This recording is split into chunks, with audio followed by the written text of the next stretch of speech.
come back home. South Africa celebrates 26 years of the country as we know it. Freedom Day today. But many, if not most, South Africans are lamenting the loss of freedom due to the lockdown to an extent. While public law professor Richard Calland goes in deeper on the matter, in fact, in a piece that he's written for the Conversation website. He joins us now via Skype from Berlin, Germany, to unpack this. Prof, a very good evening to you. Always great to speak to you. So what stirred you to put pen to paper on this issue? Thank you, Tembakile. It occurred to me that this was a rather ironic moment, that South Africa should be celebrating freedom on Freedom Day, but as you said in your intro, most South Africans will not be feeling particularly free this particular 27th of April. Many of our normal freedoms across the world, and not just in South Africa, but particularly perhaps in South Africa, which is having one of the toughest, most stringent lockdowns in the world, will be feeling very constrained. They'll be feeling that many of the rights contained within the Bill of Rights that were so hard won back in the 90s have been, in a sense, put on ice. My view is that they've been put on ice for good reason, and I think most right-thinking people understand the rationale behind the lockdown. But nonetheless, it makes for a very, I think, difficult Freedom Day, where people will have to have an acute sense of irony or gritted teeth and a sense of kind of looking to the future, hoping that the easing of the lockdown, which starts on Friday, will be effective. And, Prof, as you look at the situation globally, I mean, the frustration with lockdown measures is not just limited to South Africa. You've seen perhaps to a more of an extreme reaction in the United States. People out in the streets protesting lockdown regulations. Parts of Europe have seen the same. What would it take for governments then to convince those groups of people that, yes, while much of the regulations are uncomfortable, it is for the greater good at the end of the day? You're absolutely right. Across the world, there are, in a sense, competing versions of liberty, justifying their presence, jostling for space and attention and supremacy. So one person's freedom, in this case, the freedom to go about one's daily life, the freedom to trade, the freedom to shop, the freedom to even walk in the park, may be, in fact, a curtailment of the most serious kind of someone else's basic right to live.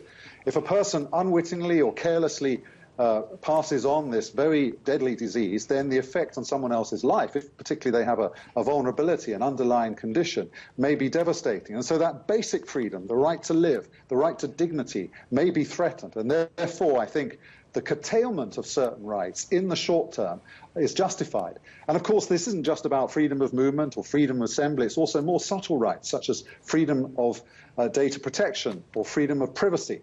We've learned that in South Korea and Singapore and other places, Taiwan, one of the most useful weapons against this disease has been the use of cell phone technology, surveillance in effect, monitoring people's movement in order to, through their cell phones, track people and track down the disease in that sense. Now, that works in the short term. The bigger question will be to what extent and for how long are we all willing to accept these limitations on our normal freedoms in pursuit of a greater good.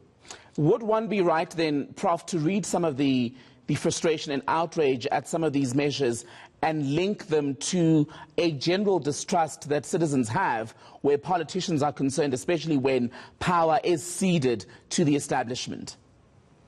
I think partly that's so, and certainly if one looks at the United States, some of the most virulent attacks on the lockdown in some parts of the United States have been from most obviously libertarian groups that are anti-government, that do not like to see government getting in the way of their freedom of movement, their freedom to make money, their freedom to trade. So in a sense, Tembakile, this is ideological, it's certainly political.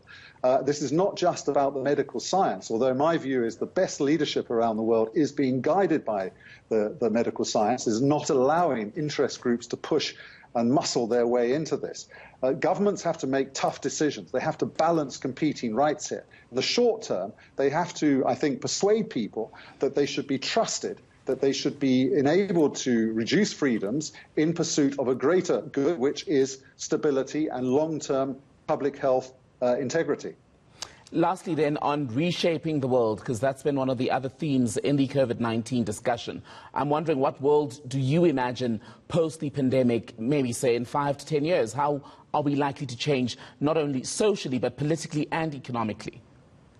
Clearly, there is going to be no return to the old normal. A new normal will emerge. and it will be based on different ways of going about business, different ways of trading, different ways of social interaction, no doubt about that. And the question is, how do human rights and our basic constitutional freedoms survive this attack on our humanity? One of the things we have to do is make sure that basic freedoms, basic democratic principles and institutions do survive, and that perhaps one of the silver linings of this will be that belief in government, progressive government, could emerge as the victor.